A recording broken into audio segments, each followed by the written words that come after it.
Senhoras e senhores, apresentando a Flor!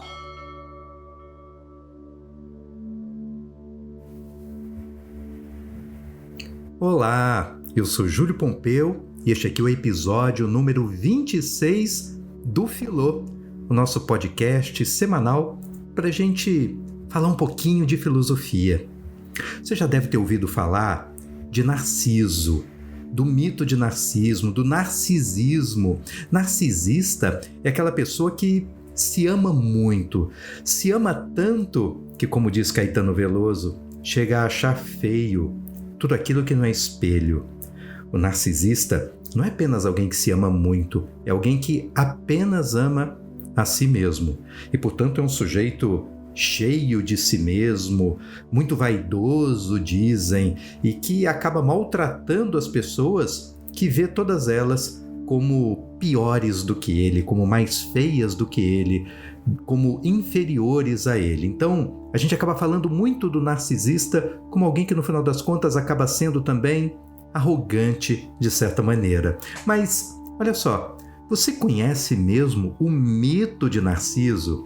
Sabe do nome, sabe da beleza, sabe muitas vezes de como ele se olhava num lago e como se apaixonava pela própria imagem, mas conhece a historinha toda? Essa historinha aparece no livro Metamorfoses, escrito por Ovídio, que talvez seja o mais antigo romance em língua latina que nós temos preservado ao longo da história. Nesse grande romance, nessa grande poesia, na verdade, Ovídio, o que ele pretende fazer é contar a história do mundo desde o começo, desde o ponto zero em que, por exemplo, Hesíodo vai narrar como do caos faz-se o cosmos, como o mundo é criado pelos deuses. E aqui ele vai desde a origem do universo até a Roma, que Ovídio tanto conhecia, vai até o meu xará, Júlio César. E uma das histórias que ele conta no livro é a de Narciso e Eco. Olha como começa o trecho. Famosíssimo em todas as cidades da Aônia. Aônia é o nome da região da Grécia, de onde vem inclusive a palavra Jônia. Então, Aônia, se você preferir, famosíssimo em todas as cidades da Grécia. Tiresias dava respostas infalíveis ao povo que o consultava. A azulada Liríope foi quem primeiro comprovou a fidelidade dos oráculos dele. O Cefiso envolveu-a um dia em sua sinuosa corrente e violou-a em suas águas. De seu ventre cheio, a belíssima ninfa deu à luz uma criança, que já então podia ser amada, a quem chamou Narciso.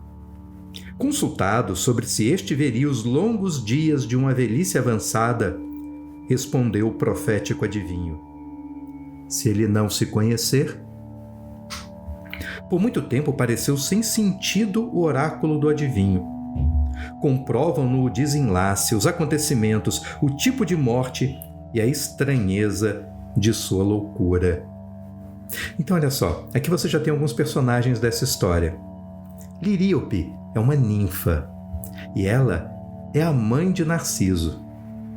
O pai é o Cefiso. O Cefiso é um rio. Então, a ninfa entra nas águas, é arrebatada, envolvida pelas águas de um rio que no seu redemoinho a viola. É um estupro, portanto. Ela é estuprada por um rio. E daí nasce essa criança, ela engravida do rio e nasce essa criança, a quem ela chama de Narciso e procura Tiresias.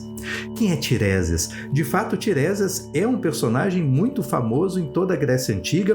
Tiresias aparece não só aqui nessa obra latina, ele aparece em várias obras da literatura grega.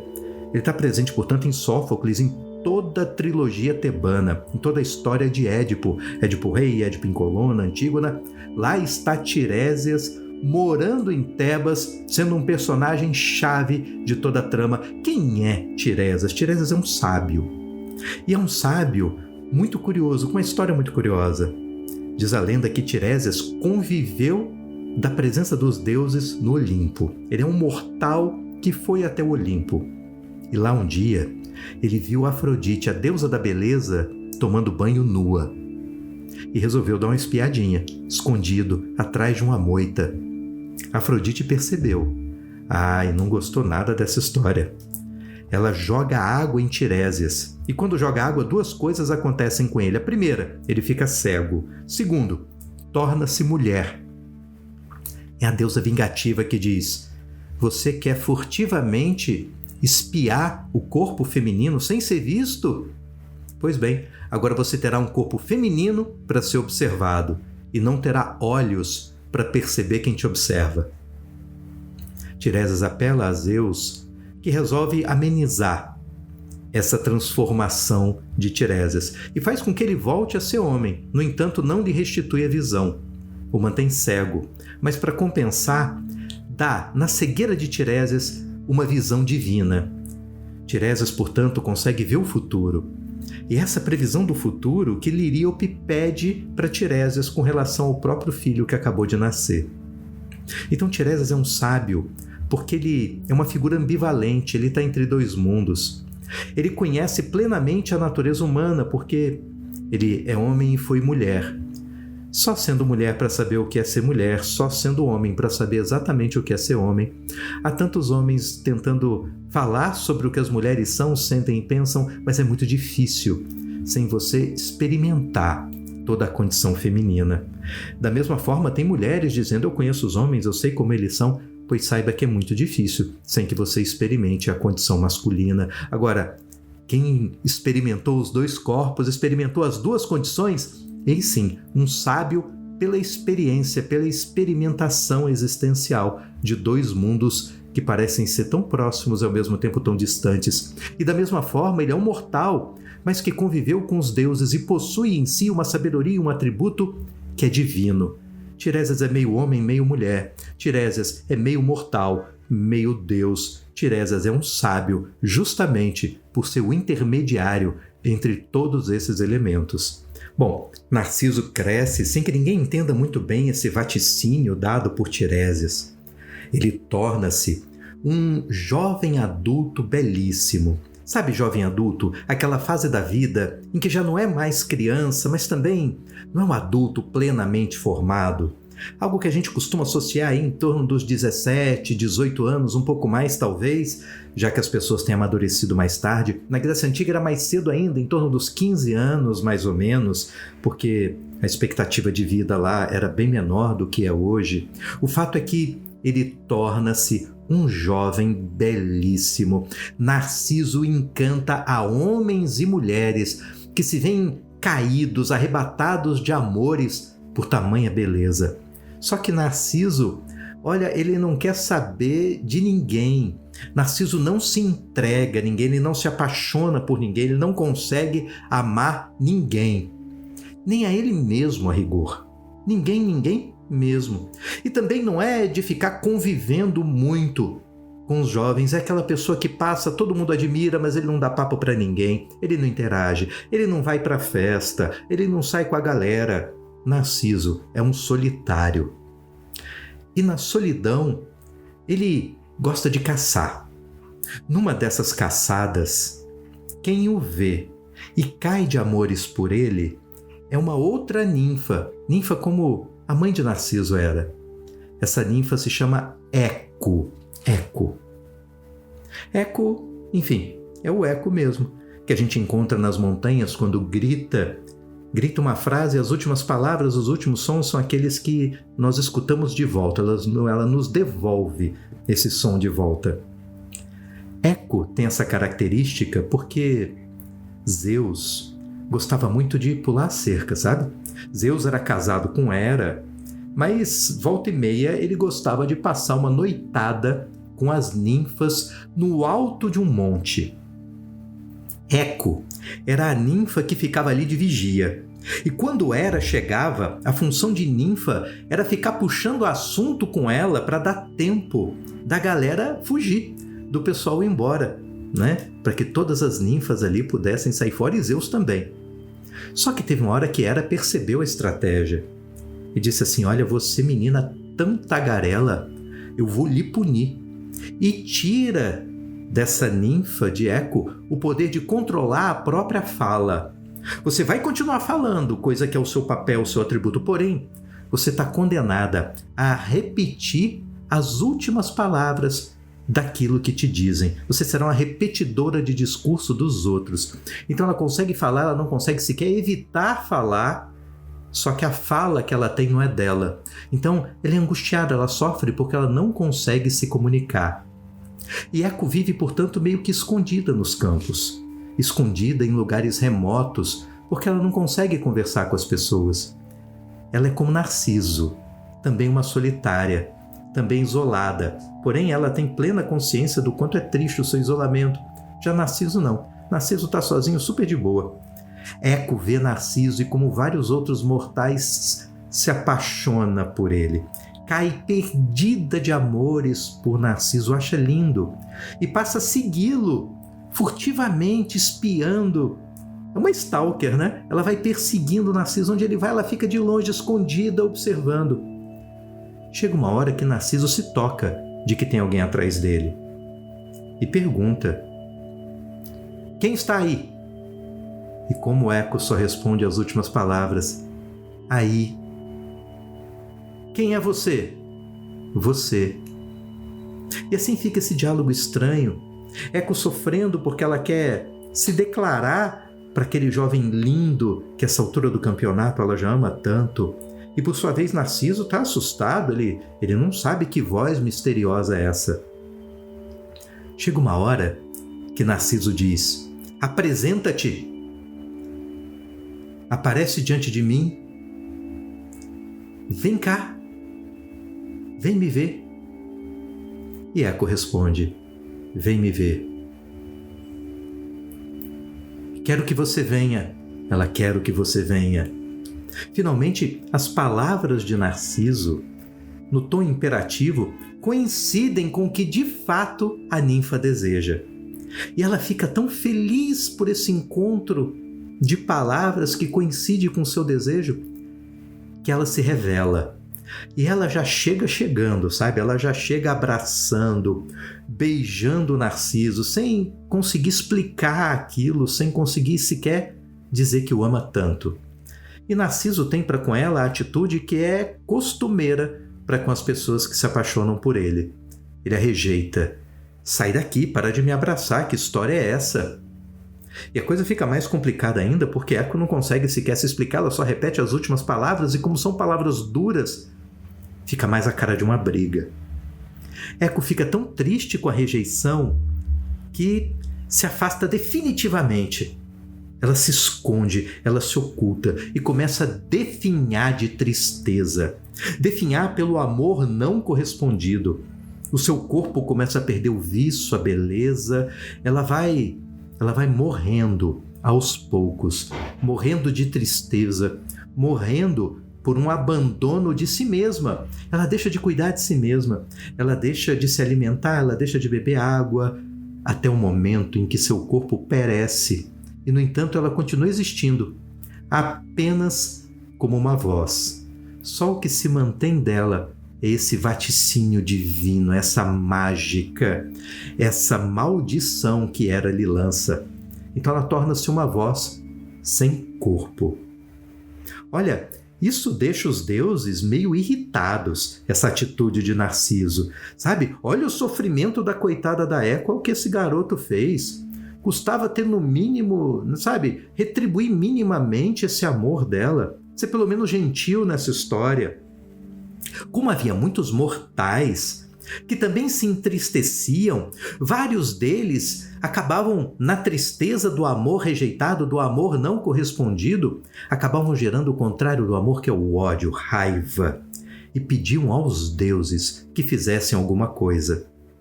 Até que uma deusa resolve interferir na história, que é Nêmesis, a deusa da vingança. E ela faz com que Narciso encontre um lago maravilhoso, um lago de águas virgens, onde animal nenhum jamais beberá água, guarnecido pela floresta de tal maneira que sequer a luz do sol ou o vento atrapalham aquelas águas. Então é uma água num lugar escuro, escuro, muito bonito, muito tranquilo, sem vento. Ou seja, essas águas desse lago formam um perfeito espelho. E Narciso primeiro chega nesse lugar, cansado de uma caçada, ele resolve adormecer na beleza desse canto de natureza que ele descobre. Mas depois acorda com sede. E quando vai beber água, o primeiro mortal a beber água no lago, ele percebe a própria imagem. Sim, o lago é o espelho, ele percebe a si mesmo e se encanta, cai de amores pela imagem de si mesmo. E tenta fazer como Eco fez com ele, abraçar a imagem. Só que ele não consegue porque é uma imagem. Mal ele coloca as mãos na água, a imagem se desfaz. Nas ondas tem-se a impressão de que ela se deforma e vai para longe. E Narciso chama de volta a própria imagem, mas ela só obedece ao ritmo da calmaria do lago, de tal maneira que a condição para que ele tenha uma relação com a própria imagem é não sequer tentar tocar o lago, é deixá-lo quieto, para que ele possa ver a imagem. Ele só consegue, portanto, ver a própria imagem. Isso é a única forma dele fruir desse amor. E acontece com Narciso a mesma coisa que aconteceu com Eco. É coisa de Nêmesis, da vingança, que te dá de volta o mesmo veneno que se você usou para envenenar os outros. Então Narciso, caído de amores pela própria imagem, ele também começa a definhar. Ele também começa a enfraquecer. Ele também começa a perder a vida. E ele morre. E no lugar em que ele morreu, nasce uma flor. A flor de Narciso. Mas o curioso é que, já perto da morte, ele faz um belíssimo monólogo, um belíssimo discurso. E ele é respondido por Eco, que continua ali, como voz sem corpo, ainda apaixonada por ele. E ele diz: "E quanto posso supor pelo movimento de tua boca, formulas palavras que aos meus ouvidos não chegam." É ele falando com a própria imagem. "Esse sou eu, apercebi-me disso e nem a minha imagem me engana.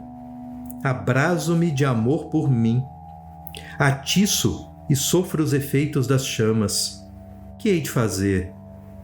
Requestar ou ser requestado? Que hei de esperar? Em mim está o que cobiço. A riqueza me empobrece. Oh, pudesse eu separar-me de meu corpo, estranho desejo de quem ama, querer eu que o objeto do meu amor esteja longe. A dor já me rouba as forças e não me resta muito tempo de vida. Sucumbo na flor da idade. A morte não me é pesada, ela alivia minhas dores. Gostaria que aquele a quem amo tivesse mais vida longa. Agora, cordialmente unidos, morremos ambos numa vida só." Com estas palavras, quase louco, voltou a olhar a mesma imagem. Com as lágrimas, perturbou as águas e a imagem desvaneceu-se. Ao vê-la afastar-se, gritou: "Para onde vais? Espera! Não me deixes, cruel, a mim que te amo! Posso eu ao menos olhar o que tocar não posso, e assim alimente minha triste loucura?" E entre lágrimas rasga sua veste, e de cima a baixo, e fere o peito desnudo com mãos cor de mármore. Ferido, o peito adquire um rubor rosado, como acontece às maçãs, que estando claras de um lado adquirem do outro uma rubra cor, ou como acontece nos cachos as uvas em maturação, que apresentam uma cor de púrpura. Ao ver na água novamente calma essa situação, não resistiu mais, mas, como costumam a dourada cera derreter em lume brando e o orvalho da manhã ao calor do sol, assim se funde ele, gasto pelo amor, e lentamente é consumido por um fogo oculto. Já nem existe cor, mistura de branco e rubro, nem ânimo, nem forças, nem os encantos que admirava há pouco. não se mantém o corpo que Eco amara outrora. Mas esta, ao vê-lo, irada e ressentida embora, compadeceu-se dele. E sempre que o infeliz jovem gritava "Ai!", com a voz em eco, ela respondia "Ai!". E quando, com as mãos, ele feria seus braços, ela devolvia o mesmo som dos golpes. Foram estas as últimas palavras ao voltar o olhar à fonte. Ó, jovem amado em vão! A encosta devolveu as palavras todas. E dizendo ele, adeus, também Eco respondeu, adeus. É uma das formas mais bonitas de se descrever algo tão triste como a morte. Mas olha o que essa história de Narciso e Eco está contando pra gente. Fala de duas pessoas, de dois seres que são limitados na sua capacidade afetiva, na sua capacidade de amar. Eco é limitada porque, pela limitação da fala, ela não consegue transmitir, dizer o que sente para qualquer outra pessoa. Ela, portanto, está impedida de literalmente conhecer outras pessoas, porque não consegue interagir com outras pessoas. Nós não nos conhecemos simplesmente porque nós nos olhamos. Nós nos conhecemos porque nós conseguimos, através de palavras, tentar transmitir, ainda que exista toda uma precariedade das palavras, para explicar para os outros aquilo que a gente sente, aquilo que nós somos, entendendo que somos como o conjunto de ideias que nós temos, o conjunto de sentimentos que nós temos. Aí, como é difícil explicar isso em palavras, mas a gente tenta, a gente chega perto e é assim que a gente interage. É assim que com o outro nós nos tornamos um só na forma de casal. Eco não consegue, Eco é limitada, ela não tem como conhecer os outros. E já Narciso, que desde o começo da história Tiresias dizia, não pode conhecer a si mesmo. Você pode entender isso de duas formas. O não poder, no sentido de uma impotência mesmo, ele não tem como conhecer a si mesmo, porque afinal de contas, Narciso cai de amores propriamente não por ele mesmo, ele cai de amores pela imagem de si mesmo, ele cai de amores pelo fenômeno de si mesmo. Narciso, ele não pode conhecer a si mesmo no aspecto deontológico, está proibido. Porque caso ele conheça a si mesmo, ele padece. Ele tenta conhecer a si mesmo. Ele até tenta relacionar-se com si mesmo, mas é uma total impossibilidade disso. Só o que nós temos de nós mesmos é uma imagem que fazemos de nós mesmos.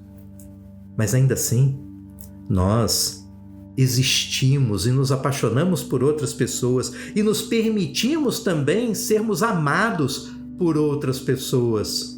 Porque nós não padecemos do mesmo mal de Narciso. Narciso não ama ele mesmo, Narciso ama a própria imagem. Ele mesmo, mas Narciso mal se conhece, Narciso mal se experimenta. E pela incapacidade de experimentar-se, de conhecer a si mesmo, ele também é incapaz de ser amado por os outros. Ele não retribui o amor, ele não reconhece também nos outros o amor que se deposita nele. E por isso ele também não se relaciona, por isso ele também não retribui. E Narciso sofre profundamente quando começa a amar a imagem de si mesmo. Justamente pela imagem de si mesmo, não ser si mesmo. É algo irrealizável, é algo que não consegue se misturar com ele, é algo diferente dele, desencontrado dele. Esse é o problema do narcisista. Não é que o narcisista se ame. O narcisista ama a imagem que tem de si mesmo. E a imagem que tem de si mesmo não é igual a si mesmo. É geralmente muito melhorada. Então, narcísico, eu sou muito bom, eu sou o máximo, eu sou lindo. Quando, na verdade, os outros olham e não veem com essa beleza toda. Os outros olham e não vê com esse talento todo. Ele se acha muito importante na fila do pão. Mas os outros olham e perguntam, mas quem é esse cara na fila do pão? Esse cara só se acha. Ele só tem o amor pela imagem de si mesmo. Isso é sofrido, porque o resto do mundo não reage em conformidade com a imagem de si mesmo. Ele se acha muito bom, daquele que vai entrar no ambiente e todo mundo vai olhar para ele. Ele entra no ambiente e as pessoas não olham para ele. E por isso ele sofre, ele é sofrido, não é? O narcisista não é só um orgulhoso tolo, é alguém incapaz de amar pela incapacidade de conhecer a si mesmo, iludido quanto a si mesmo e sofrido por si mesmo. E o que essa história fala é uma história de amor. O que ela diz é que o amor por si mesmo é uma impossibilidade, é limitado, é sofrido, porque o amor é relação e ela precisa de um objeto amado que não seja você. E por isso, nós que amamos outra coisa, amamos outra pessoa e realizamos em nós as alegrias do amor é a partir de quem se ama e não a partir de si mesmo.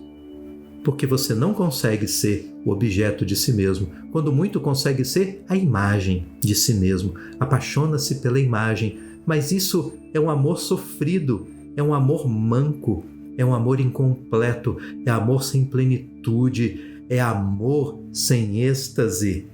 É só mesmo sofrimento, que termina com ai. E o mesmo se dá com eco, limitada na incapacidade de interagir com o outro. Há quem não consiga entender os próprios sentimentos para contar, e há aquele que conhece, mas é incapaz de transmitir para os outros. Na vida amorosa, nós precisamos, sim, nos conhecer para amar outro, não para amar nós mesmos, mas nós precisamos também, de alguma maneira, sermos capazes de expressar os nossos sentimentos, sob pena de não existir interação com o outro, de não existir objeto a ser amado, de não encontrar a pessoa amada e não conseguir ter com ela a relação de troca afetiva a que chamamos amor. Não é legal? Essa é a historinha de Eco e Narciso. Até a próxima semana com mais um episódio do Filô. Até lá!